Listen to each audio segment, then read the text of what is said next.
ఒక్కసారి అసలు మనం సమాజానికి ఏం నేర్పాలనుకుంటున్నాం అన్నది ఆలోచించకూడదా మీడియా? ఒక ఆయనకేమో పెళ్ళాం పిల్లలున్నారు. వదిలేసి ఇంకొక అమ్మాయి ఎనకాల పడతాడు. ఆమెకేమో భర్త పిల్లలున్నారు. వాళ్ళనొదిలేసి ఈయనతో తిరుగుతది. పోనీ ఇద్దరు విడాకులు తీసుకొని చక్కగా పెళ్లి చేసుకుంటే తప్పులే. ఇద్దరు విడాకులు తీసుకోరు. వాళ్ళ కుటుంబాలు అట్లాగే ఉంటాయి. వీళ్ళిద్దరూ ఇంకొక కుటుంబం. వీళ్ళు అమర ప్రేమికులట. ఇంతకంటే దరిద్రం, ఇంతకంటే నీచమైనటువంటి సంబోధన ఏమక్కర్లేదా? పాపం ఇప్పుడు ఈ బ్రతుకుల్లో ఏమైపోయింది? చిన్న పిల్లలు. ఇటు ఈ అబ్బాయి చందు వాళ్ళ కుటుంబం అంతే. అటు పక్కన ఆ పవిత్ర వాళ్ళ కుటుంబం అంతే. వాళ్ళేం పాపం చేశారు? వాళ్ళని తెచ్చి రోడ్డు మీదకి లాగావు. వాళ్ళేం తప్పు చేశారంటే ఇందులో?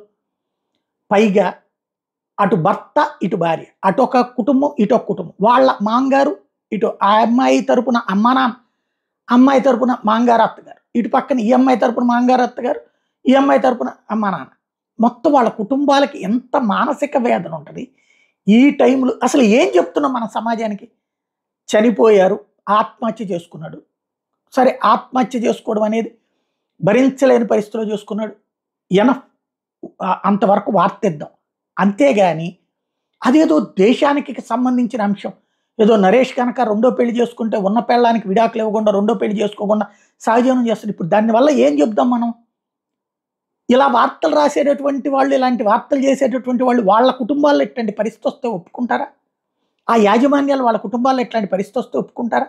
ఏం దరిద్రం నేర్పుతున్నాం మనం? ఇవన్నీ కూడా ఉంచుకోవడం, లేకపోతే కనుక ఒకరితో పెళ్ళి ఇంకోటితో కాపురాలు చేయడం, అదేమన్నా దేశానికి పెద్ద సబ్జెక్ట్ అవుతుందా? ప్రయోజనమా? పోనీ దాని వలన ఎలాంటి నష్టం జరుగుతుంది, ఎలాంటి కష్టం జరుగుతుంది అనేది చెప్తే రెండోసారి అట్లాంటి దాంతో ఒక కారణం ఉంటుంది. ఇంకొకటి, మన మీడియాకు ఉన్నటువంటి ఒక దరిద్రం ఏంటంటే, పేదవాడు చనిపోతే శవం, అదే మధ్యతరగతి వాడు కొంచెం పరిచయం ఉన్నోడైతే మృతదేహం, అదే ఇట్లాంటి వాళ్ళైతే పార్థివ దేహం.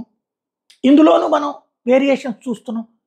ఆయన మరణం ఏదో దేశానికి అన్యాయం జరిగినట్టు, సమాజానికి అన్యాయం జరిగినట్టు, ఆయన మామూలుగా ఒక మనిషి మరణాన్ని మనం తక్కువ చేసి చూపడానికి వీల్లేదు. కానీ ఆ మరణం వలన సమాజానికి ఏం సంబంధం లేదు. ఆ మరణంతో అతని వ్యక్తిగతమైనటువంటి లోపం. పోనీ అతని వల్ల సమాజానికి ఏమైనా ప్రయోజనం అంటే నథింగ్.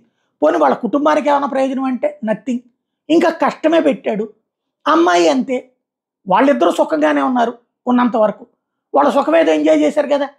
సరే, అమ్మాయి యాక్సిడెంట్ అయింది, ఆయన చనిపోయాడు. ఎందుకు వాళ్ళని ఏదో సమాజ ఉద్ధారకుల్లాగా పదే పదే చూపించడం? దాంట్లో ఏ నీతి చెప్తున్నాం మనం సమాజానికి?